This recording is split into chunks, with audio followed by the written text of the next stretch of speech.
नमस्कार, स्वागत है आप सभी का। यूपी ट्रिपल एससी मुख्य सेविका भर्ती में अब कुल 100 याचिकाकर्ता हो चुकी हैं 126 सीटों की मांग को लेकर के। पहले जितने सीटें होती थी और आवेदन करने वाले अभ्यर्थियों की संख्या बहुत ज़्यादा नहीं होती थी, बहुत सारी भर्तियां मेरिट के आधार पर हो जाया करती थी।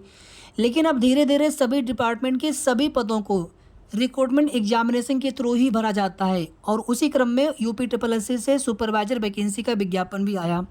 बहुत पुरानी भर्ती थी जहां पर 126 सीटें खाली रह गई थी। एक पुराने नियमावली के आधार पर नियमितीकरण की मांग की जा रही है। टोटल 100 याचिकाकर्ता हो चुके हैं, नए पुराने सब मिला करके 126 सीटों की मांग को लेकर के। और इनकी स्पष्ट मांग ये है कि हमें नियमित किया जाए, जो कि आज की डेट में पॉसिबल नहीं है सरकार के लिए। समायोजन जैसी चीज़ें आप देखेंगे कि हो नहीं सकता। बिना विज्ञापन निकाले एक भी अतिरिक्त सीटें सरकार किसी को नहीं दे सकते हैं।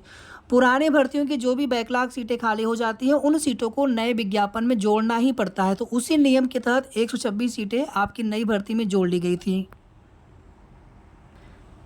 इस नए विज्ञापन में ये हो सकता था कि जो भी पुराने संविदाकर्मी हैं उनको एक वेटेज दिया जा सकता था। हालांकि सरकार डायरेक्ट वेटेज नहीं देती है। अगर कोर्ट से ऐसा कोई डायरेक्शन मिला है, जैसे शिक्षा मित्रों के केस में आप सभी देखेंगे, आयु सीमा में छूट, कुछ नंबर उनको दिए जाएंगे, तो इस प्रकार से उनको नए भर्ती विज्ञापन के तहत शामिल किया जाता है।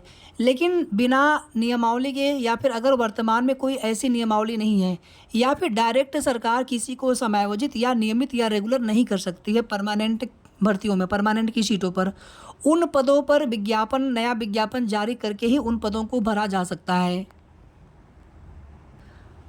कल की सुनवाई को लेकर के हमने आप सभी से बताया था, पहले डेट नहीं लगती थी, अब डेट लग रही है जल्दी जल्दी। तो यहाँ पर जज साहब प्रेजेंस नहीं है और अभी आगे भी उनकी छुट्टियां हैं। तो कुल मिलाकर के कल जज साहब कोर्ट नंबर 5 में उपस्थित नहीं रहने वाले हैं। इसके बाद मामला कोर्ट नंबर 6 में ट्रांसफ़र होने की उम्मीद है। पिछली बार वाले डेट में कोर्ट नंबर 6 में ही मामला ट्रांसफ़र हुआ था। जो कल की सुनवाई हुई थी उसका केस स्टेटस भी अपडेट हुआ है। कोई सुनवाई तो हुई नहीं, तो इस वजह से कोई उसका कोर्ट ऑर्डर आया नहीं और ना ही केस टैग हो सका है पुराने वाले मामले के साथ में। अभी देखिए, जब जनता दरबार लगा था, अब उसमें कुछ आप लोग निराश तो हो जाते हैं कि वहाँ से कुछ नहीं होने वाला है। क्या मुख्यमंत्री जी जाकर के कोर्ट में सुनवाई करवाएंगे? मुख्यमंत्री जी सुनवाई नहीं करवाएंगे, लेकिन मुख्यमंत्री जी अधिवक्ता भेज सकते हैं, एजी सर को भेज सकते हैं, डबल एजी सर को भेज सकते हैं, महाधिवक्ता, या फिर डबल एजी सर को भेज सकते हैं। एक डेट में सब कुछ फाइनल हो जाता।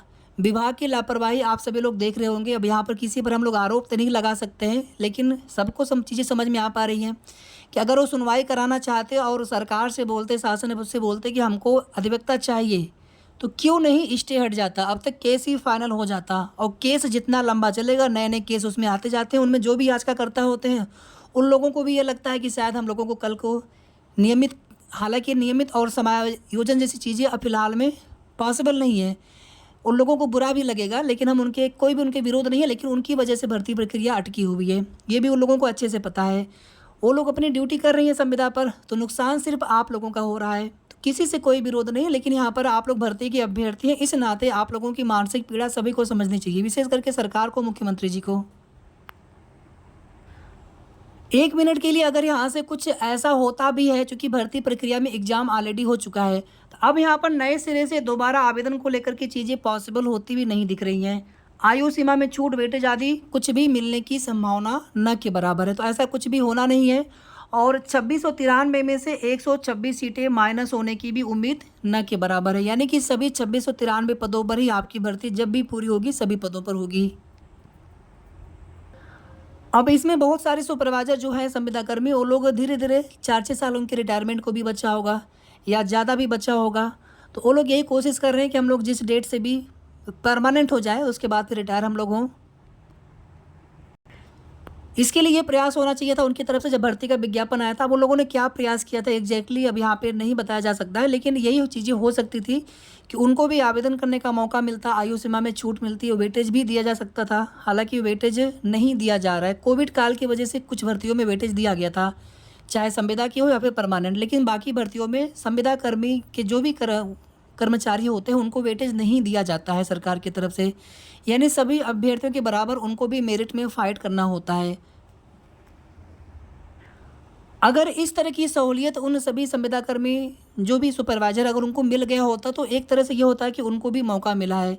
लेकिन उन लोगों ने डायरेक्टली फिर जैसे ही विज्ञापन आया था उसी समय की बात है, जुलाई या फिर अगस्त में जो पहला केस दाखिल हुआ था 2022 में, उसी समय की बात है, फिर उन लोगों ने सीधे-सीधे उन सीटों पर परमानेंट होने की माँग कर दी कि हमें नियमित किया जाए।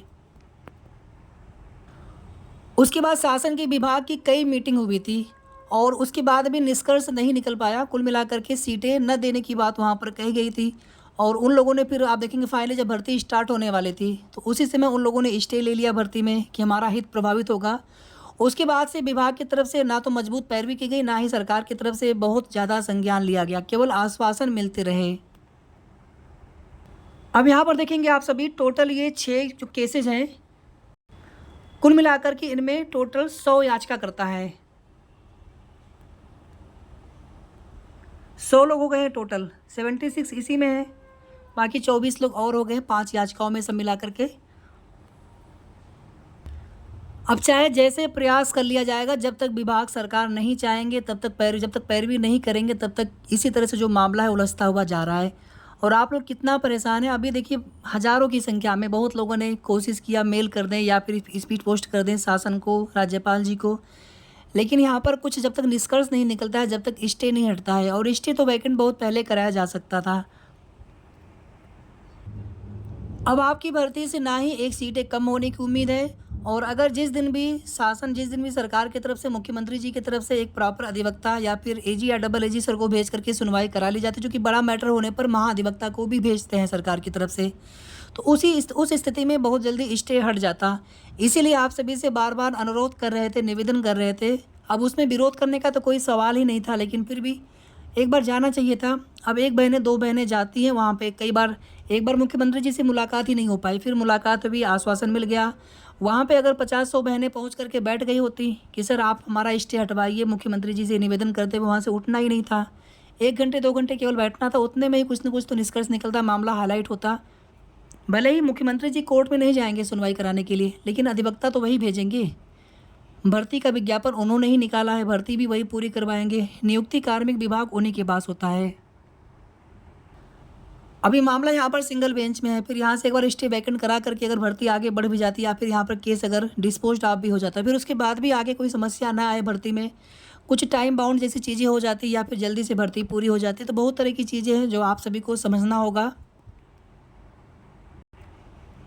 टेलीग्राम ग्रुप है, वहाँ पे जो कुछ भी अपडेट होती है वहाँ पे शेयर करते रहते हैं। अगर आप टेलीग्राम ग्रुप से ना जुड़े हो तो आप टेलीग्राम ग्रुप से जुड़ जाइएगा, लिंक इसका वीडियो के डिस्क्रिप्शन में और कमेंट में भी आपको दिख जाएगा, तो वहाँ से आप ज्वाइन कर सकते हैं। कल की हाईकोर्ट हियरिंग को लेकर के जो भी अपडेट होगी आप सभी को उसकी जानकारी तुरंत देने का प्रयास करेंगे।